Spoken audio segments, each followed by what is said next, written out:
The ancient world trembled, not only at the sound of armies, but at the sight of beings that moved between realms. They were neither mortal nor bound by the limits of flesh. Their presence could split seas, command fire from the sky, and bring kingdoms to ruin in a single night. Even Lucifer, the fallen morning star, knew their names and feared the power they wielded. These were not the gentle, haloed figures so often painted in stained glass. These were the war-bringers, the messengers of judgment, the commanders of heaven's armies. Their missions were absolute, their strength beyond comprehension. Today, 5 of these mighty angels are revealed, their stories etched in scripture, their power echoing through prophecy. Michael's name means, "Who is like God?" Not a question of doubt, but a declaration of loyalty.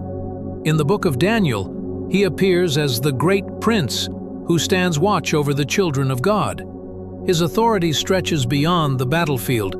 He is the guardian of nations, the one dispatched when the fate of Israel hangs in the balance. But it is in the final war, the vision of Revelation, that Michael's true might is revealed. John describes him leading the armies of heaven against the dragon and his angels. This is no symbolic skirmish. The language is that of a military campaign, with Michael as the supreme general. Lucifer, once heaven's most radiant being, faces his former comrade on the field of cosmic war. And the outcome is swift. Michael casts the dragon down to the earth, stripping him of his place in heaven forever. Michael's power is not merely physical. He embodies divine justice, the unbreakable will of God's order. His authority is so absolute that even the archdemon respects the command he carries. In Jude 1:9, when disputing with Satan over the body of Moses, Michael does not argue. He declares, "The Lord rebuke you."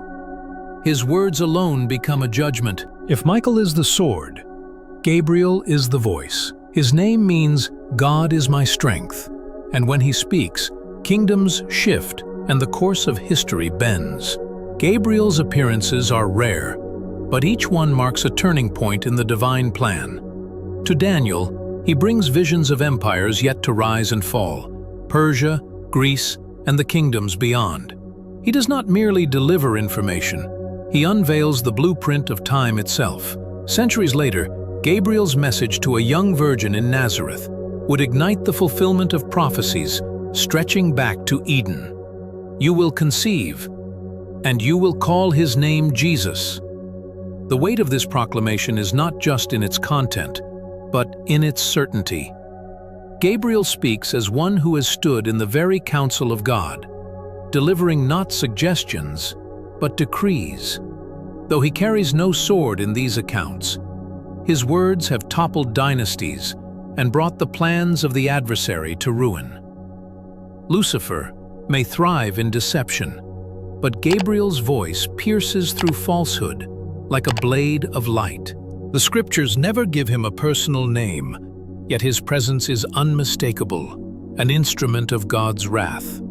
In Exodus, on the night of the first Passover, it is the destroying angel who moves through Egypt, striking down the firstborn of every household, untouched by the blood of the Lamb. Centuries later, in 2 Samuel 24, David witnesses the angel's terrible power firsthand. Because of the king's sin in numbering Israel, a plague sweeps the land. At its heart stands the destroying angel, sword drawn, poised over Jerusalem itself. Only God's direct command halts him. This angel does not negotiate, does not speak. His is the silent shadow that follows rebellion against God. Even Lucifer cannot twist his mission, for the destroying angel operates with unyielding precision, a force of divine judgment that no mortal or demon can bargain with. While Michael commands armies and Gabriel delivers decrees, Raphael works in a different sphere, the realm of healing and protection. His name means God heals, and though best known from the Book of Tobit, In the Apocrypha, his deeds reveal a power as fearsome as it is compassionate. Raphael journeys with Tobias, guiding him through dangers both physical and spiritual. At one point, he binds a powerful demon named Asmodeus, rendering him powerless. This is not the role of a gentle physician. It is the work of a warrior who defeats evil not through destruction, but by restoring what was broken. In the traditions of Jewish mysticism, Raphael is one of the 4 great archangels who stand before God. His ability to bind and cast out demons places him in direct opposition to Lucifer's plans. Where the adversary spreads corruption, Raphael moves to cleanse and renew. The angel of the Lord is perhaps the most mysterious figure in the Bible's heavenly hierarchy. Sometimes he speaks as a messenger. Other times, he speaks with the full authority, even identity of God himself.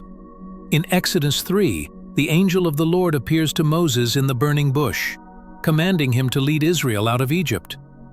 In Joshua 5, he stands before the Israelite army as the commander of the Lord's host, sword in hand, ready to lead them into Jericho. Some scholars believe these appearances are Christophanies, manifestations of the pre-incarnate Christ. If so, this being stands above all angels, commanding both their obedience and the fear of the fallen. Lucifer, who once sought to be like the Most High, would find in the angel of the Lord the very authority he sought to usurp. The thread binding these angels together is not just their service to God, but the way their power directly thwarts Lucifer's ambitions. Michael opposes him in battle. Gabriel destroys his schemes through prophecy. The destroying angel executes judgment on the adversary's strongholds. Raphael undoes his works through healing and exorcism. The angel of the Lord commands all, embodying the authority Lucifer could never seize. Revelation describes a moment when the dragon and his angels rise against heaven. It is not a rebellion of equals. It is a desperate grasp against an unshakable order. And in that moment, Lucifer faces the truth. The might of these beings is not their own, but drawn from the eternal power of God. In art and popular culture, angels are often softened into serene, winged guardians. Their power understated, their presence domesticated. But the biblical record paints a different picture. These are beings of blinding light, voices like rushing waters, and strength that causes prophets to fall as though dead. Jewish, Christian, and Islamic traditions alike portray angels as agents of divine will, not passive onlookers. In the Dead Sea Scrolls, Michael appears as the leader of the Sons of Light, preparing for a cosmic battle. In Islamic scripture, Gabriel, is the one who delivers revelation to Muhammad. Across cultures, their power is recognized, but rarely in full measure. In the prophecies of Revelation, these angels return to the forefront. Michael once again leads the heavenly host. Gabriel's voice may be the trumpet that announces the day of the Lord. The destroying angel's work echoes in the plagues that fall upon the earth. Raphael's healing becomes the promise of restoration in the new creation. And the angel of the Lord, if indeed he is Christ himself, will stand as King of Kings and Lord of Lords. For Lucifer, these events are not distant threats. They are the fulfillment of the sentence already pronounced against him. The angels he once knew now stand as the agents of his final defeat. In the end, the true power of these angels is not in their swords, their voices, or their ability to heal. It is in their unwavering alignment with the will of God, a will that no rebellion, no deception, and no darkness can overturn. Lucifer may prowl the earth as a roaring lion, but he knows the sound of approaching wings that bring not mercy but judgment. And when these 5 angels move, the adversary remembers the war he could not win, and the throne he could never claim. You've just uncovered another hidden chapter of history with animated Bible mysteries. If you enjoyed this journey, Remember to like, comment, and subscribe, and turn on notifications so you never miss a story where the Bible's words, ancient legends, and divine mysteries come together. Until next time, heaven holds the secrets. Never stop searching.